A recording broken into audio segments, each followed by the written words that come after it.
Get her out. Get that cleaning woman out immediately." David Richardson's voice cracked with panic as he spoke into his earpiece, watching the fleet of black Bentleys pull up to the Grandview Corporate Tower. His hands trembled as he adjusted his Italian silk tie for the 20th time in 5 minutes. "She cannot be anywhere near this meeting," he hissed, his eyes fixed on the imposing figure of Sheikh Ahmed Al-Rashid stepping out of the lead vehicle.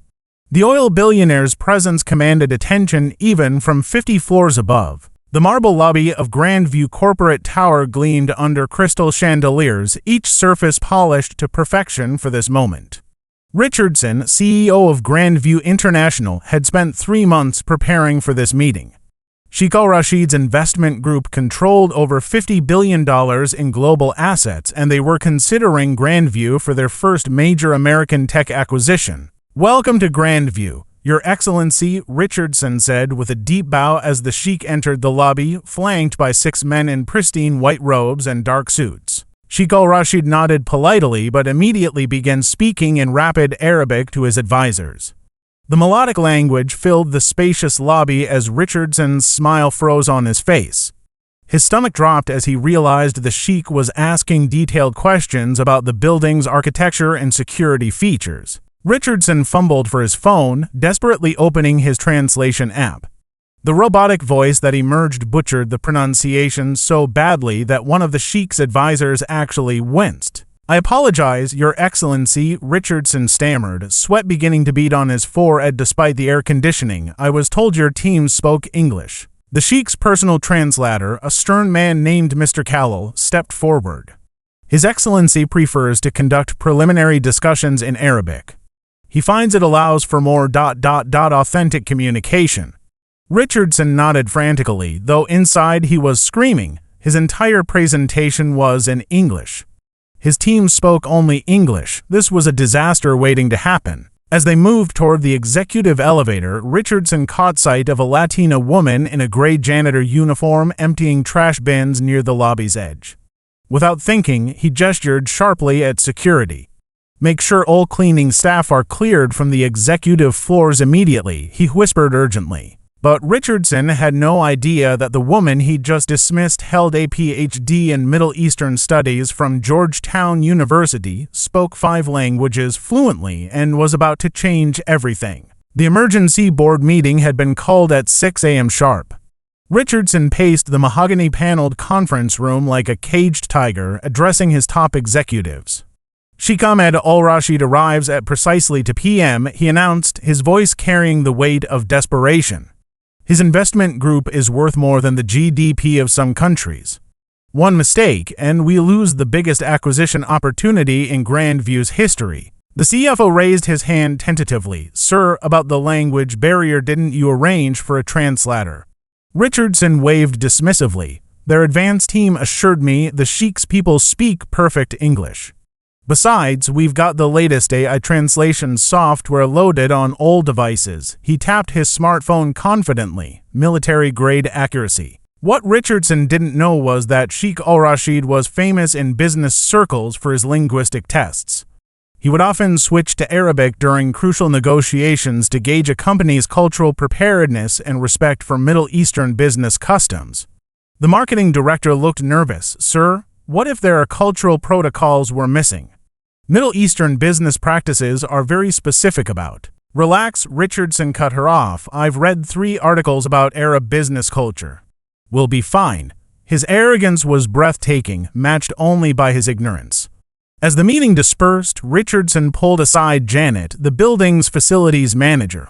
"Make sure all cleaning staff are invisible today. I don't want our guests seeing any distractions." "Of course, Mr. Richardson, but you should know some of our staff are actually quite educated. Carmen, for instance, has advanced degrees and speaks several." "I don't care if she has a Nobel Prize," Richardson snapped. "Keep her and everyone like her out of sight." What Richardson failed to understand was that his building employed people from all walks of life, many of whom had stories far richer than his own narrow worldview could imagine. In the basement break room, Carmen Rodriguez methodically organized her cleaning supplies while reviewing Arabic news on her tablet.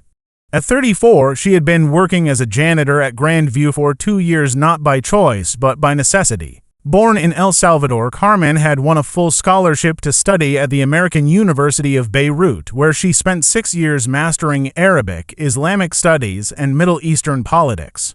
Her doctoral dissertation on Gulf business culture had been published in 3 academic journals, but when she returned to the United States, her foreign credentials weren't recognized. Employers looked at her name, her accent, and made assumptions. 127 job applications had resulted in 3 interviews and 0 offers in her field. The cleaning job at Grandview paid her bills while she slowly worked toward credential recognition. Every night after her shift, she continued her research, published articles, and maintained correspondence with colleagues across the Middle East. As Carmen polished the marble floors, she often overheard business meetings. She had watched deals worth millions collapse due to cultural misunderstandings that she could have prevented with a single conversation. "Carmen, stay in the basement levels today," Janet's voice crackled through her radio. "Big VIP meeting upstairs." Carmen sighed, knowing exactly what that meant. Another day of being rendered invisible by people who saw only her uniform, never her mind. But fate, as it often does, had other plans. Richardson's confidence crumbled within minutes of entering the main conference room with Sheikh Al-Rashid and his team. The Sheikh began asking complex questions about Grandview's expansion plans, speaking entirely in Arabic despite Mr. Callow's presence. "His Excellency is inquiring about your company's understanding of Sharia-compliant investment structures," Mr. Callow translated, his tone growing colder with each butchered response from Richardson's translation app. Richardson's smartphone had translated Sharia-compliant as shark computers, causing visible confusion among the Sheikh's advisors. "Perhaps we should focus on our visual presentation," Richardson suggested desperately, signaling his team to dim the lights for the slideshow. But Sheikh Al-Rashid raised his hand and spoke directly to Mr. Callow in rapid Arabic. Even without understanding the words, Richardson could tell from the Sheikh's tone that something was very wrong. "His Excellency is concerned about your preparation for this meeting," Mr. Callow said diplomatically. "He questions whether Grandview truly understands the cultural requirements for Middle Eastern partnerships." Richardson's face flushed red. 23 years of climbing the corporate ladder, and it was all about to collapse because of a language barrier he'd been too arrogant to properly address. "Please assure His Excellency that we value cultural sensitivity," Richardson pleaded, his voice cracking slightly. "Perhaps we could reschedule with proper translators." Sheikh Al-Rashid spoke again, his words measured but firm.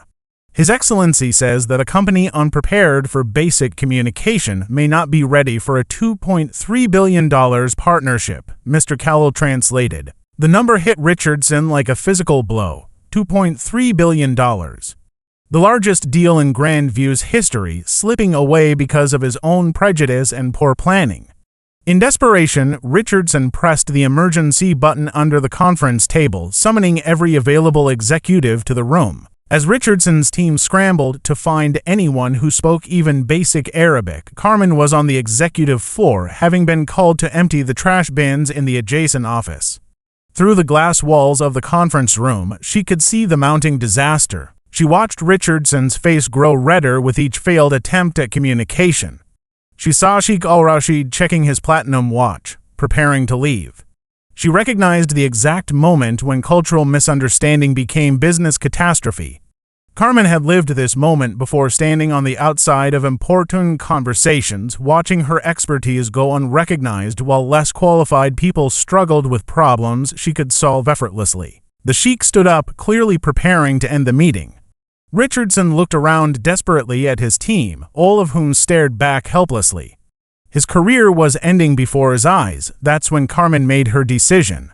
She set down her cleaning cart, removed her latex gloves, and knocked firmly on the conference room door. "Excuse me," she said, stepping into the doorway. Every head turned toward her, expressions ranging from confusion to outright irritation. Richardson's face went pale. "Not now. We're in the middle of an extremely important—" Carmen ignored him completely. Instead, she looked directly at Sheikh Al-Rashid and spoke in perfect, formally educated Arabic. "Your Excellency, I apologize for the interruption. I couldn't help but notice there seems to be a communication difficulty. Perhaps I might be of assistance." The room fell dead silent. Sheikh Al-Rashid's eyebrows shot up in genuine surprise. For the first time since arriving, he smiled a real, warm expression that transformed his entire countenance. "Your Arabic is exceptional," he replied in Arabic, his tone shifting to one of respect and interest. "Where did you learn to speak with such formal precision?" "I studied at the American University of Beirut, Your Excellency," Carmen responded, her confidence growing with each word. "I hold a doctorate in Middle Eastern Studies with a specialization in Gulf business culture." The Sheikh's advisors leaned forward, suddenly paying close attention. Mr. Callowell watched with professional interest, recognizing the quality of Carmen's Arabic immediately. Richardson stared in shocked silence, his mouth hanging open. The woman he had ordered removed from the building was conducting a sophisticated conversation in a language he couldn't understand, clearly impressing the most important client of his career. "And you work as—" Sheikh Al-Rashid gestured toward Carmen's uniform, his tone curious rather than condescending. "I maintain these offices while pursuing recognition of my credentials," Carmen replied with dignity. Sometimes the path to utilizing one's education takes unexpected turns. The Sheikh nodded thoughtfully, then glanced at Richardson with a look that could have frozen water. When he spoke to Mr. Callowell in English, his voice carried cold disapproval. "Mr. Richardson, I find it deeply troubling that your organization has someone of Dr. Rodriguez's caliber cleaning floors rather than contributing to your Middle Eastern business strategy." Richardson's face went through several colors before settling on a sickly green. "There must have been some misunderstanding about her qualifications. The misunderstanding appears to be entirely yours," Sheikh Al-Rashid replied icily. Carmen spent the next 2 hours in the conference room, not as a janitor but as the cultural bridge Richardson's team desperately needed. She explained Islamic banking principles, discussed Sharia-compliant investment structures, and outlined the cultural protocols that would make Grandview attractive to Middle Eastern investors. Her knowledge went far beyond translation. When Sheikh Al-Rashid mentioned specific concerns about American business practices conflicting with Islamic values, Carmen provided detailed solutions drawn from her academic research. "The regulatory framework you're concerned about was actually amended last year," she explained, pulling up specific legal documents on her tablet, the same device Richardson's team had assumed she used only for entertainment. Section 7B now provides explicit accommodations for faith-based investment requirements. Sheikh Al-Rashid's advisors took extensive notes as Carmen outlined a comprehensive strategy for cultural integration that would satisfy both American corporate requirements and Islamic business principles. For the first time in hours, Richardson watched his potential client nod with genuine enthusiasm. "Dr. Rodriguez," Sheikh Al-Rashid said, using her proper title, "your understanding of cross-cultural business dynamics is exactly what successful international partnerships require. How is it possible that Grandview has not utilized these capabilities?" The question hung in the air like an indictment. Richardson cleared his throat uncomfortably. "Dr. Rodriguez, I think we need to have a serious conversation about your role here immediately after this meeting." But the damage to Richardson's reputation was already done. Sheikh Al-Rashid had seen through the facade of cultural sensitivity to the prejudice and incompetence beneath. As the meeting concluded, Sheikh Al-Rashid stood and extended his hand to Carmen in the traditional manner of showing respect to an equal. "Dr. Rodriguez, I am impressed not only by your linguistic abilities but by your deep understanding of our business culture," he said in Arabic before switching to English for Richardson's benefit. "My organization values individuals who can bridge cultural divides with authenticity and expertise." He withdrew a distinctive gold business card from his interior pocket, not the standard card he had given Richardson's team, but his personal contact information. "Should you ever consider opportunities that better match your qualifications, I would be honored to discuss possibilities within our organization." Carmen accepted the card with appropriate respect, understanding the magnitude of the gesture. "Thank you, Your Excellency. It would be a privilege." Richardson, watching the exchange, finally understood the catastrophic scope of his failure. Not only had he nearly lost the biggest deal in company history, but he had systematically ignored and marginalized the one person who could have prevented the entire disaster. "Your Excellency," Richardson interjected desperately, "Dr. Rodriguez is clearly a valuable member of our team. We're always looking to better utilize our talent. Sheikh Al-Rashid's look silenced him immediately. Mr. Richardson, talent utilized properly from the beginning demonstrates wisdom. Talent discovered only during crisis demonstrates the opposite. The Sheikh turned back to Carmen. I will recommend Grandview for our investment consideration, but primarily because of the capabilities you have demonstrated today. However, I strongly suggest your organization conduct a comprehensive review of how it identifies and utilizes human capital. The message was clear. The deal would proceed, but Richardson's leadership was now under scrutiny. Carmen Rodriguez stepped out of the executive elevator onto the top floor of Grandview Tower, her janitor's uniform replaced by a tailored business suit. The nameplate on her new corner office read, Dr. Carmen Rodriguez, Director of Middle Eastern Affairs. The position had come with a salary that eliminated her financial struggles and, more importantly, provided the platform to finally use her education and expertise. Her first initiative had been implementing a comprehensive employee skills assessment program. The results had been staggering. Grandview employed a former NASA engineer working in IT support, a concert pianist in accounting, a former ambassador's daughter in the mailroom, and dozens of other overqualified individuals whose talents had been invisible to management. Richardson had kept his position as CEO, but barely. The board had been briefed on the Al-Rashid incident, and his authority had been significantly curtailed.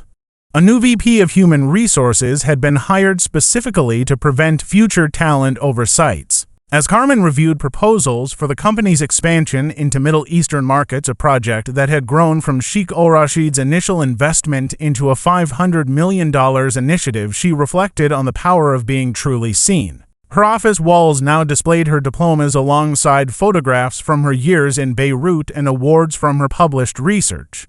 But more importantly, they showed recognition of the complete person she had always been. The story of Carmen's transformation had spread throughout Grandview like wildfire.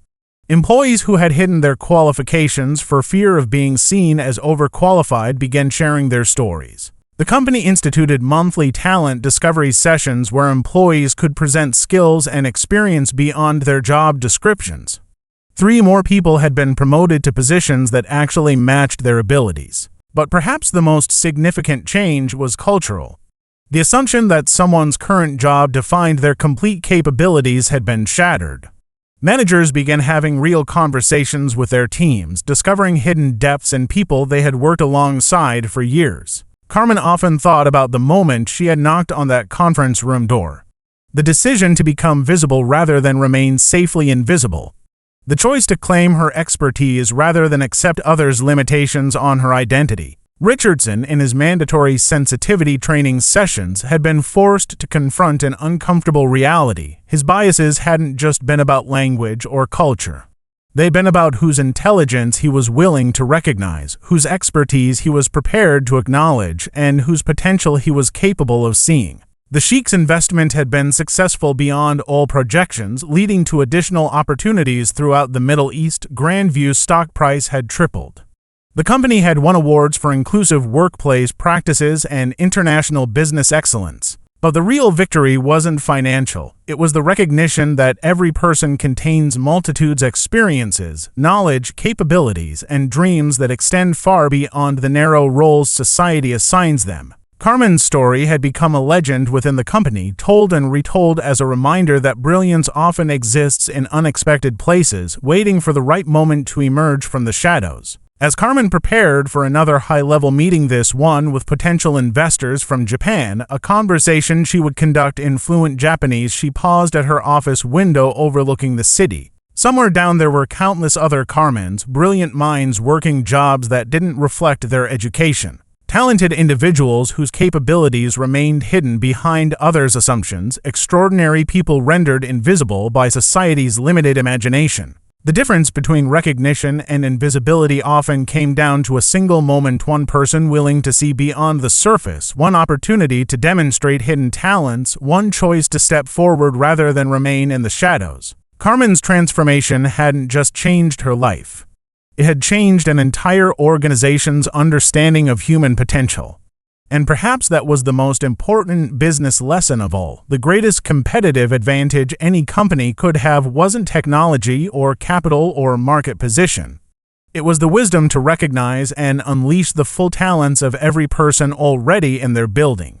The next time you see someone in a uniform behind a counter or in what seems like a simple job, remember Carmen's story. Ask yourself, what extraordinary capabilities might be hidden behind that ordinary title? What languages might they speak? What degrees might they hold?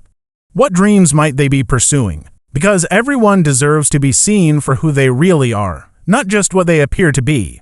Subscribe for more stories that reveal the extraordinary hidden within the ordinary. Every week, we share tales that challenge assumptions and celebrate the full depth of human potential. Remember, your current job is not your complete identity. Your uniform is not your limitation. And your moment to be truly seen might be closer than you think.